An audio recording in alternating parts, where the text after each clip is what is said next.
like I said, you guys probably thought you were coming in here for a hackery type of thing, but I wanted to do a little presentation and talk a lot about just mobile video, shooting on our phones, tablets, and otherwise, and quick 10 tips that will help you to get better video in the end. And I can take it as deep or as shallow as you guys want, so feel free to ask questions.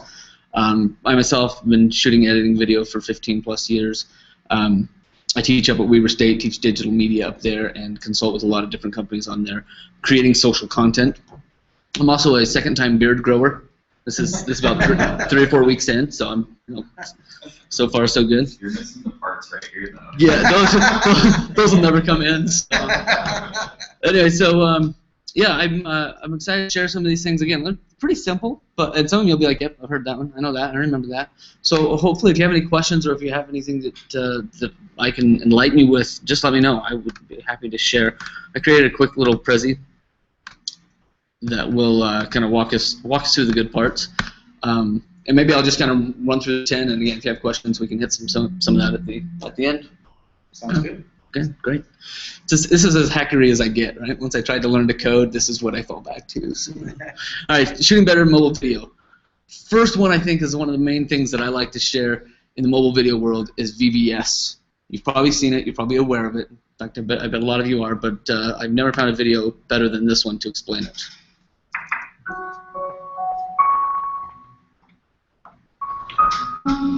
This video didn't have to look this way. It could have been prevented. Say no to vertical videos. Vertical videos happen when you hold your camera the wrong way. Your video will end up looking like crap. There are more and more people addicted to making vertical videos every day. It's not crack or nothing, but it's still really bad. There are 2 different kinds of people who are afflicted with VBS. The first group treats the videos they shoot like pictures. They don't mean any wrong. They just don't understand that while you can turn a picture, you can't really turn a video. The other group is people who don't give it. Vertical video syndrome is dangerous. Motion pictures have always been horizontal. Televisions are horizontal. Computer screens are horizontal. People's eyes are horizontal. We aren't built to watch vertical videos. I love vertical video! Nobody cares about you! If this problem's left unchecked, YouTube will begin showing 4 videos at once, just to save bandwidth. Letterboxed vertical videos would be the size of a postage stamp. And it will spread everywhere. Movie screens have always been horizontal. If vertical videos become accepted, movie theaters will have to be tall and skinny. And all the movie theaters would have to get torn down and rebuilt. And by the time they were rebuilt, Mina Kulis would be old and ugly. First question is a lie. We will all get stiff necks from looking up. No one will sit in the front row ever again. George Lucas will re-release Star Wars again! The skinny edition! I was never really able to tell the story that I wanted to tell. This is a great chance for me to experiment with the new technology. You're a jerk. Every time a mobile device is used to record video, the temptation is there. Just say no. Say no to George Lucas. Say no to old Mila Kunis. Say no to vertical video. And if you see someone doing it, say, "You're not shooting that right, dummy!"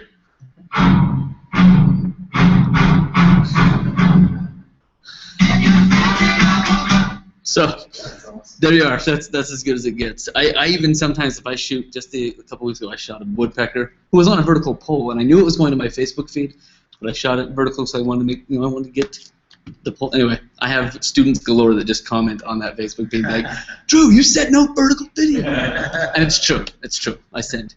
So. Tip number 2, framing the shot, and this one, again, probably something you guys have heard about, the rule of thirds. It's kind of a basic idea that if you take a photo, you can split it into a kind of a tic-tac-toe pattern, and at the points where those lines intersect is where our eyes naturally gravitate. And so when you see photos and video that's well-framed and feels comfortable to the viewer, it's because there's something happening on each of those one or the other of those 4 intersection points. Like this, the landscape line goes across the bottom third. The lighthouse itself is along the right third. When you see interviews, you can get a feel of the balance of the picture if they're where the lighthouse is, if their eyes are up on that upper third, and the rest of the way they're looking is kind of open off into the left side. So again, that one's pretty basic. A lot of people know that one. And then the idea of just balance. We can control what the shots look like, especially when you're shooting with your phone, because you have a lot more ability to move around than with larger equipment.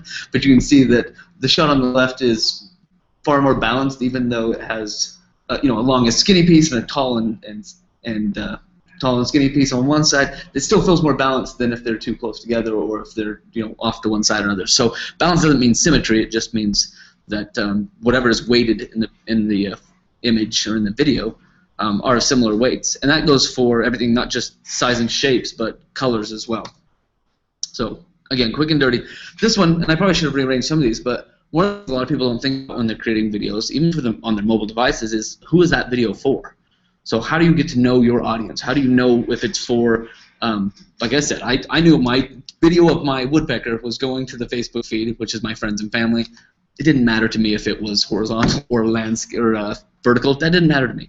But if you're producing it for any of your content for your social networks or for anyone else beyond your family, which they'll watch anything because you tell them to, mostly, sometimes.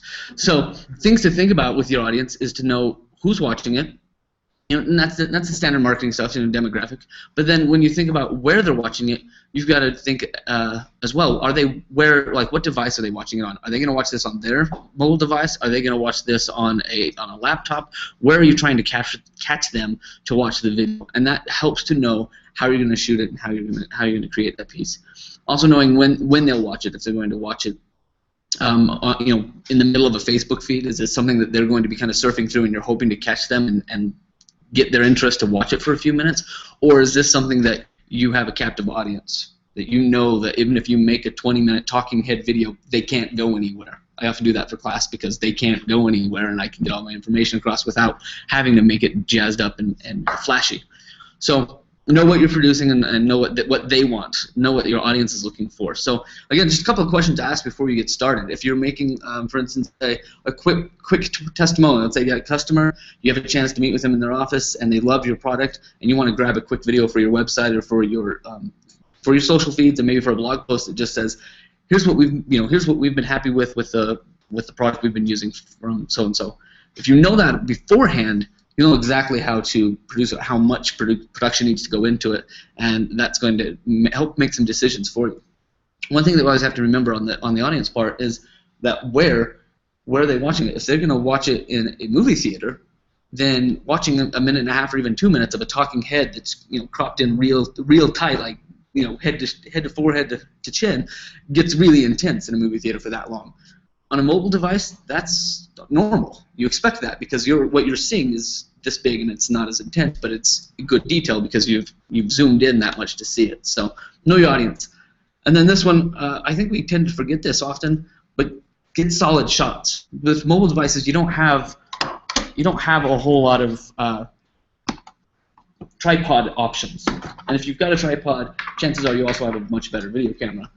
But the idea with the no tripod is that you should become a tripod. You should do whatever it takes to solidify what it is that you're shooting. So if I'm shooting with the back of this camera, like this lovely gentleman here, who looks like he's about to get kicked in the groin, is basically locking his elbows in and holding it as steady as possible, as close to his body as possible. So anytime you hold your phone farther away or one hand, or the lighter it is, even the more difficult, the crazier your wallet is, the more floppy it is, right? So just the idea of I don't have a way to hold it steady. Find that option, and pulling in tight and resting against a wall, or often if I have a chance to sit down and put one knee up, you can hold it right on your kneecap, and again, you're locking your hands to your kneecaps and making it solid. Or if you have the case that will allow you to prop it up, the more you can get your hands off of it, the better that shot will be.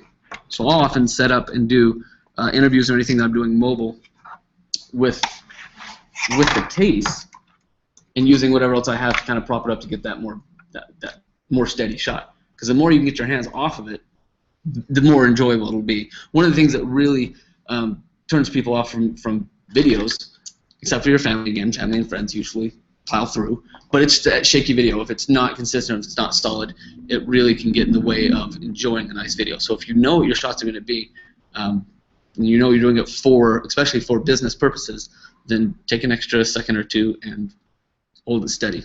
Just hold it steady. All right, number 5, cover your bases. This one really comes down to if you're going to edit it. If you know that you're going to take this back and put it into iMovie or a Final Cut or something else, make sure you use bases. Get all the shots that you need. So I like to start wide and establish the scene. So I totally stole these from the internet, but like this picture of kids playing in a band, in an orchestra, wide establishes the scene, lets you know who's there and what's there. But then when you need to get those follow-up shots, you need to get the detail, and it doesn't work as well with a mobile device. You don't have as good of an optical zoom, and so if you find the interest, you need to go in for that tighter shot. Get in nice and tight, pick what it is that you want to see, and then for number 6, kind of goes along with that, zoom with your feet. If you want the detail, you've got to move to go and get it. So again, the digital zoom on your phone, the pinch and zoom, doesn't do a whole lot for making a better picture, as you all know probably. It just brings the pixels and makes them bigger. It doesn't help at all with getting the image better. And so, though I find this a lot with students, just because mostly, I'll generalize, most of them are lazy. So it is that extra step of actually walking with your feet and getting the shot that you need by getting closer. Especially with the phone, it's more difficult because people don't expect you to put your phone in their face. But if you let them know beforehand, whatever you're shooting, or if you're doing a testimonial, or if you've asked to maybe even take a tour of somebody's company that you plan on sharing, just let them know I'm going to be getting really close with my phone or my iPad. And so if I've ever done interviews and set up interviews with people, I will let them know that I'm going in their face with that, and they just have to talk to me or address me. So I give them kind of some forewarning. But the trick is you've got to move with your feet, and that works well with shooting on a normal camera as well. You zoom with your feet, you get much better shot if you can pick up your tripod and move it around. All right, here's the magic mix. This is especially if you're gonna edit. Shoot one wide shot. Like I got a nice example of a big wide bookstore there, and then shoot 2 medium shots. Stack of books, someone looking at books, and then 3 tight shots, and then repeat. The tighter shots are obviously that detail of what else can you see that somebody coming into the shop may or may not have seen. Everybody's going to see the wide shot as soon as they walk into a shop by themselves. So when you're creating video, part of that magic is that you want to have some interest from showing people things and angles that they don't normally see. We visualize everything from that like 4 to 6 foot range, depending on how tall you are, at a very wide scope. We see everything kind of in panoramic, and we just see it. Once in a while, we'll find something tighter and closer and look at it, but that's what makes interesting video, is being able to get things closer and show people the things that they don't normally see. And that's why I put in here, get high, because you should also be thinking about levels, like climbing up on chairs, climbing up on top of things to shoot other options, and then get low, get down on the floor. And often we don't think about things like feet under desks or even just feet walking by. We kind of take things in this very large scope, and so when we get cameras, even mobile devices, we tend to kind of capture our experiences in the same way. But if you want a driving video that has some engagement quality to it, changing those angles and changing the interest makes a big difference. So if you look at these 3 shots here, how often do you put your face that close to a bookshelf so that you only get a view of like 10 books? It doesn't happen very often for us, unless maybe you're, nearsighted? So that becomes an interesting shot. Same, how often do you peek over the top of a book as someone's trying to read it, or peek around a corner to see a kid trying to read a book? So that magic mix is one of those that you do it and you repeat. For every wide shot, you've got 2 mediums, and for every 2 mediums, you've got 3 tights. So when you get into the edit, you have this ability to kind of drive the moment forward by using all those options. All right, we are rolling through. Another question you ask yourself, and this you kind of determine up front when you decide what your audience is and who's going to be there. Do you need audio? If it's something that you're shooting for your kid's birthday party, that onboard audio is probably fine. Right? Whatever you've got on your phone, on your iPad, on your tablet, whatever's there is going to be fine, because your audience may not need to hear the best quality sound from that event. But if you've got some professional business videos, you want to get a real mic. Tascam does a really nice one that fits on they have a 30 pin, and you can get it now with the lightning dock. But it's a directional mic that you can turn towards you if you're shooting yourself, or the other way if you're doing an interview. Relatively inexpensive and changes the audio quality quite a bit. And then you got something like the one I'm using here, even that the mic from Blue or this Samsung. Again, much better audio if you plan on sharing it for with more people. You get much more specific, much more directed sound. The iPads and the iPhones and all the other mobile devices you shoot on have this kind of grab everything mic, and it's just tossed out there to grab everything, including room noise, right? The hiss and the hollow sound. As soon as you put something on like this where you're pointing the sound and you're telling it what to get, you cut out a whole large scope of where that extra sound is coming from, and you're able to hear your talent much better. I've seen students shoot with these little Tascams at events where the interview that they were doing was right in the middle of a hallway, very busy convention-style hallway, and you could still hear them just fine with all the other stuff happening all around them. So it helps to kind of control that audio. But if you don't need it, then know your audience, know what they want to hear. Control your lighting. This is one I think a lot of people don't think about, but it's not about having lights, right? It's not about, oh, I'm going to buy a $1,000 light kit. Even if you're shooting mobile video, there are many things that you can do to change the lighting, especially if you're going into a place where you're just kind of on the whim, go, oh, well, it would be nice if you did a testimonial for us. Can I shoot that real quick? If you take 5 seconds and think about what the lighting is in that situation, you'll have a much better end product. So it's not about having lights, it's how you control what you have. So I've seen shoots with lamps, with torch lamps, with the I've used those ones that just kind of shine up into the air, into the side of the room. They put them in the corner, like torchier lamps, and I've just laid them down on their side and pointed them at somebody, almost like a Canon lamp, and gotten much better shots than the overhead lights. Overhead lights that we use to light our rooms and to do our work, really that kind of straight down light puts some really dark shadows under the eyes and under the chin and doesn't do anything to help your subject look interesting. Whereas if you can control the lights, like lamps like this, for instance, you just take off the lampshade and put it closer to one side or the other until you start to see a little bit of definition. You don't want to see dark shadows on one side or the other, but if you have lights around you, you can control them to really make your subject kind of pop a little bit more. My favorite story to tell with Control Your Lighting is a friend of mine. Here's a brief version.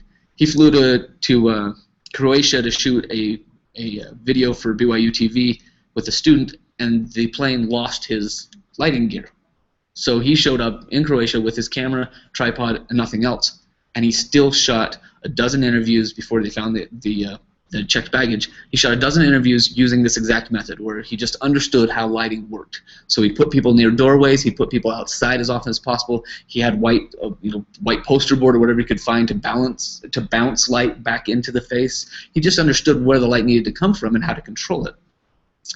The very next year, the same student went up to do another documentary in Canada, but this time, since the first one was so good, BYU TV decided to send a whole crew. So they sent her as the producer, a cameraman, a grip, whose job is to set up lightings, a lighting person whose job is to tell the grip where to put them, plus an audio person. So they had a 5-man crew to go and get shots, and every one of their shots was flat and boring. It had no depth to it. Every shot that they had could have been shot on one of these devices and not on a $40,000 camera.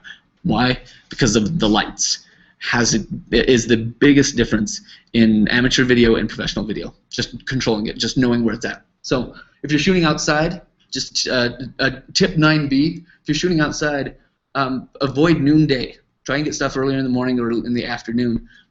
Noonday is when the sun comes straight down on the eyes and puts that really sharp shadow, much like the lights in a building will do.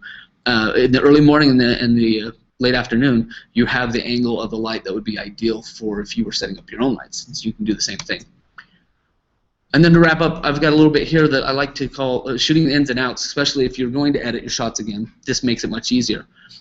You have your subject enter the shot and then have them, or let them lead the shot. So this is a quick video put together for my classes.